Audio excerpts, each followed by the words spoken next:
Indravati मेगालिफ्ट canal Ravi चाष पंजीकरण बाद पड़ी तीन गोटी ब्लॉक चाषी माने गत 8 तारिख रु आज 13 दिन है से माने धारणा बसଛନ୍ତି एवं गतकाली जिलापाल कार्यालय घेराव करी से माने सरकार को चेतावनी देइछंती जे तांकर रवि धान केमिति पंजीकरण हेबो एवं से माने धान बिक्रीबे किंतु गतकाली प्रशासन तांकर दाबी को हस्तांतर करी किंतु एजाए कौनसी उत्तर आसीनी एणु चाषी माने आज मध्य भूख हड़ताल बा आमरण अनशन रे बसिछंती। आसंतु तांको सहित प्रतिक्रिया नहीं जिवा। आम मेघालय चाषी को सरकार जिते बेले पैन देला तो आम समस्त चाषी धान चाष करूँ।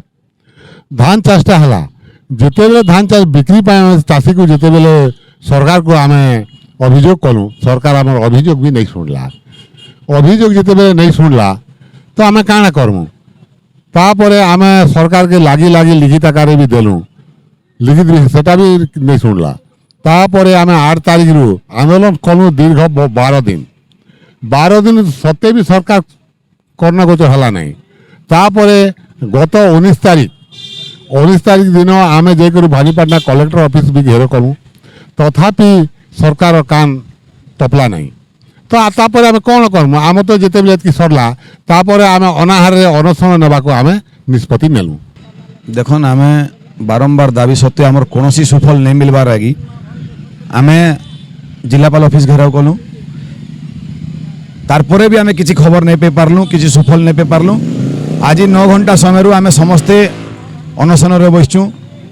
फास्ट आम 48 घंटा डाकरा देचु अनशन सेटा आगामी दिन फिर से आम बढ़ामा आम ये लड़ाईटा जारी रखमा जिते दिन पते आमर दाबी पूरण नहीं हबा पारु पर्यंत आम सरकार सांगरे संपूर्ण भाव आम चाषी समस्ते मिसिकर आम लड़ाई करमा आमर हक अधिकार जिते दिन पते आमके नहीं मिलवा। आगामी दिन रे संपूर्ण विरोध भी प्रदर्शन करवा लगी आम समस्ते रेडी। गतकाली आम कलेक्टरेट घेराव कलु कहीं 18,856 हेक्टर लिफ्ट इरिगेशन धान पंजीकरण करने आम बारंबार अभियोग कलु आपत्ति कलु 2 मास पूर्व आम कथा शुणिले तेणु आम ये आंदोलन सब जारी रखिलु। आम कथा किसी न शुणवार आज आम हंगर स्ट्राइक बसु। तेणु आमको बहुत दुख लगुच जे आदानी अंबानी समस्त को इलेक्ट्रिक पानी जोगुची आ चाषी टिके समस्या बुझीपारे नहीं आमको एत हरियाण भिक मांगलिया बेले कर धन्य है सरकार आ धन्य है चाषी आ धन्य आम विधायक से आउ कौन बीजेडी ये आंदोलन कर बीजेडी पैसा देकी आंदोलन कर विधायक शरम लगे कथा लज्जा लगे कथा ये तो कांग्रेस अच्छी बीजेडी अच्छी समस्त अच्छी ये 2 मास पूर्व बीजेडी रे किशोर प्रधानी कोकसरार सरपंच बीजेपी रे मिसी से भी बसला आम गत रास्ता रोकरे आखिरे कौन दिशला नहीं से प्रत्याहार ये कथा प्रत्याहार कर बोली बारंबार कलु प्रत्याहार आज पर्यटन कले नहीं। तेणु अति शीघ्र प्रत्याहार कले आम विधायक को खुशी हेमु ना भितर पैसा देबू ना।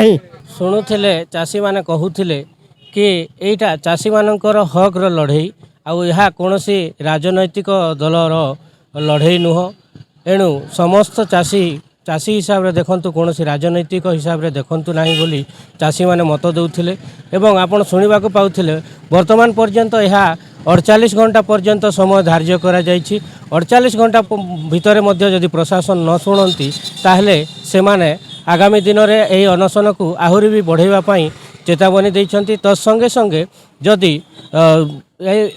समय सीमा मध्य सरकार कौन कर्णपात करती नहीं ताहले से माने आईन अमान्य आंदोलन बा विभिन्न कार्यपंथा आपणाइबा को पछेबे नहीं बोली चेतावनी देइछंती। कलाहांडी कोकसरारू हिरण्य बेहेरा हिरांचल लाइव।